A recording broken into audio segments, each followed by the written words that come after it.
Afternoon, ladies and gentlemen, boys and girls of all ages. Welcome to Latta, South Carolina, the home of the Carolina Thunder, for today's East Coast Basketball League Championship, as the Thunder come in roaring and trying to light up the Petersburg Cavaliers and send them back north without any hardware.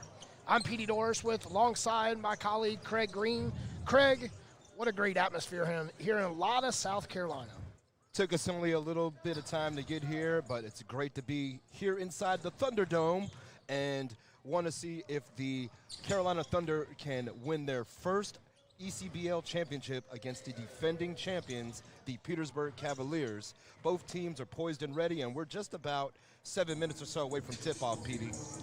Yeah, Craig, one thing that comes to mind is the Petersburg Cavaliers has seen themselves in this situation just 365 days ago.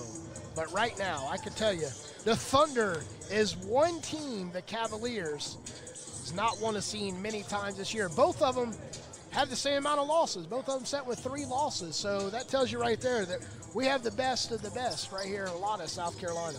2 division champions facing off against each other. The Cavaliers, the Northwest Division champions. The Thunder, the Southeast Division champions. Both teams won their playoff game last week, won their conference. The Carolina Thunder pulled somewhat of an upset, defeating the primetime players 128 to 112 in an exciting contest. And today we're going to see if the Thunder can bring it to the Cavaliers this afternoon. The Cavaliers are a team that are heavy on defense and rebounding, Petey. The Thunder are a team that like to get up and down the floor and score and shoot from long range. So it's going to be an interesting dynamic that we have this afternoon. Which is going to give, the offense or the defense?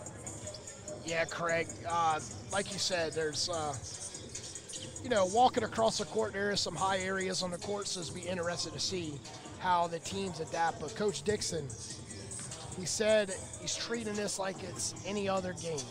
You come in focused, and, at the end of 48 minutes, it will tell if you are better than the previous team. But right now, looking at the Cavaliers, don't look like they're undersized here in Latta.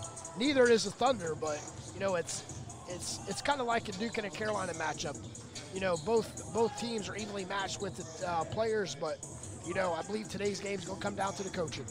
I think so, too. And Coach Dixon is someone who stresses defensive effort, someone who stresses fundamentals, and stresses doing the right things at the right time. As you saw last week when Gage Jesbeck fouled the three-point shooter, he had a look in his face like, Gage, you're not supposed to do that.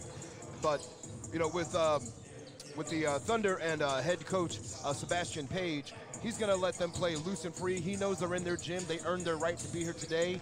And the Cavaliers, treating it like any other game, is a fantastic mindset. You don't want to get too high. You don't want to let yourself get too low. You have to understand the mission that's at hand. You just have to win the game and do the things that got you here. If either team presses too hard, they're going to end up being a little too tight and making too many mistakes. And if you make too many mistakes, you're not leaving with any hardware today. Yeah, we got a lot of things here inside Latta. We got one more event this season for the East Coast Basketball League, and that's going to be the All-Star Game from Second Ward in Charlotte on July 8th.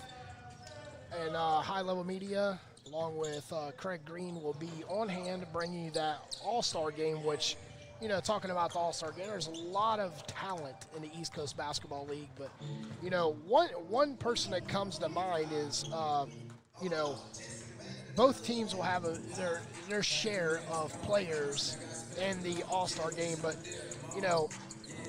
I believe tonight's game is, the difference in the game is how Mealy plays down low for the Cavaliers. Yes, Tavon Mealy is a player who just does nothing but eat, and eat down low. For a guy who's only 6'3", he uses his 240 pounds like a guy who's 6'9", 6'10". We're talking about a player, folks, who averages 20 points a game and over 16 rebounds per contest. At 6'3", he is an absolute monster on the boards. And if the Thunder want to have a chance today, they're going to have to box him out. Yeah, and like you said, with Mealy, it's something that the, he's he does not have the height advantage, but he does have the width. He's kind of like a linebacker in NFL. You know, he definitely, you're not going to go down there and think you're just going to push his undersized height-wise around and make that happen. But I can tell you,